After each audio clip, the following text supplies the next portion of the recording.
This is a short, sweet, but impactful episode. Today, I want to talk about a post on Instagram that stopped me in my tracks. It was a video posted by a therapist. Her name is Dr. Raquel Martin. I'm just going to tell you the caption from the video, which is injected oppression evolves into internalized oppression. Woof. That hit me so hard. It hit me so hard because, like that voice in your head that's always telling you that you're too much or too little or too something. You know the one, that one. What if I told you that the voice isn't actually yours? And I think we've talked about this before, but let's unpack it further. Like, what if I told you that it's just you playing back old tapes, old criticisms that you've absorbed so deeply that they feel like your own thoughts? Let me tell you a story. Let me tell you a story about myself. As a child, I cannot tell you how many times I heard, "You talk too much. You think you know everything. Who do you think you are? You think you're better than everybody else." And for years, and I mean years, I didn't think those comments affected me. I was like, whatever, like whatever. But this is where it gets interesting. And stay with me because this might sound familiar to you. Those voices did not just roll off of my back like a duck, like water on a duck, right? They seeped in. They took root.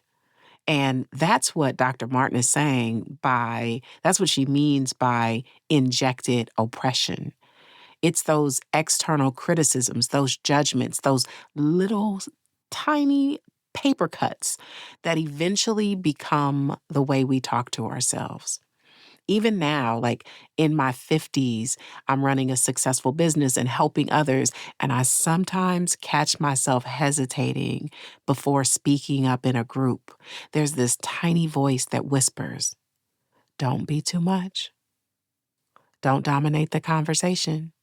And right there, that's that internalized oppression. That's what happens when we absorb those external messages so completely that they become our inner dialogue. But here's one thing about awareness. And once you see it, you can't unsee it, right? Like once you see, you cannot unsee. That's the thing about awareness. So once you understand that your negative self talk is just internalized criticism, you can start to question it and you can start to heal it. Let's just breathe that in for a minute. So, how do we break free from this inner dialogue?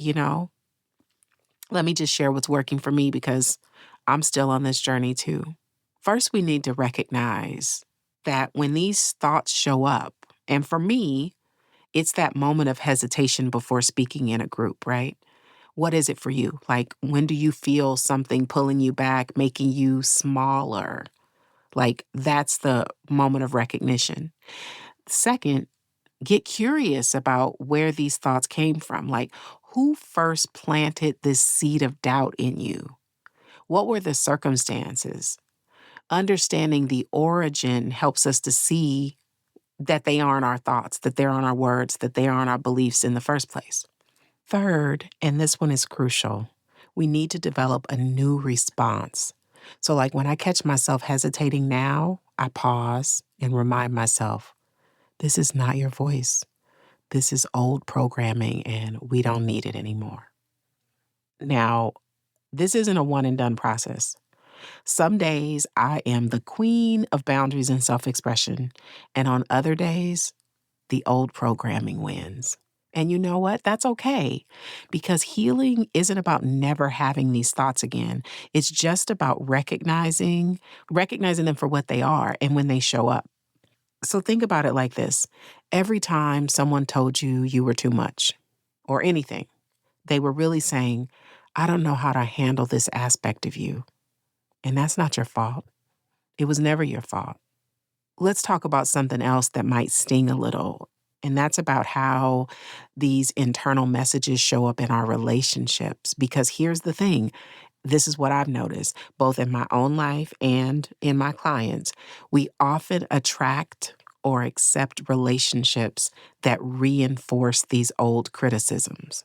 I mean, think about it. If you've spent years believing that you're too much, you might find yourself drawn to partners who want to tone you down, who make little comments about how intense you are, or who try to dim your light. Or maybe you've got that friend who always seems to throw in those little digs about how you always have to be the center of attention or whatever. And you know why we accept this? Because it's familiar. It matches that internal narrative that we've been carrying around. It's like, see, they're saying the same things I've always heard. It must be true. But here's where it gets good. Once you start recognizing these patterns, once you see how these internal criticisms are affecting your choices and relationships, you can start choosing something else. You can start surrounding yourself with people who celebrate you, who love your passion, who never make you feel like you need to be less of yourself.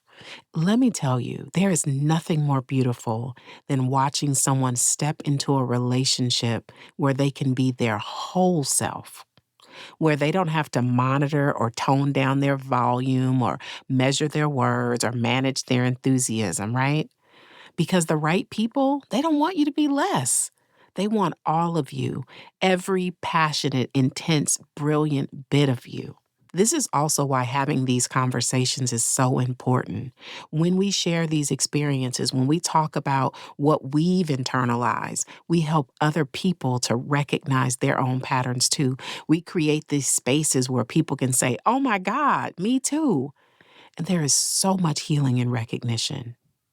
So here's your homework for this week. Again, you know I love me some homework. I want you to become a detective of your own negative self-talk. Every time you catch yourself in some self-criticism, I want you to ask, whose voice is this? When did I hear this message? What would I say to a friend who was thinking this about themselves, right? I want you to be with that, the criticism, the origin, and most importantly, the compassionate response that you would offer a friend. That voice that's telling you that you're too much, it's wrong. You're not too much. You're exactly enough. You're exactly who you're supposed to be. And the world needs your voice, needs your passion, it needs your intensity, it needs your wisdom, all of it. Those negative voices, they're just echoes of other people's limitations. They are not you. They never were. So until next time, keep questioning those inner critics, keep taking up space, and keep remembering who you are. Exactly enough. I love you.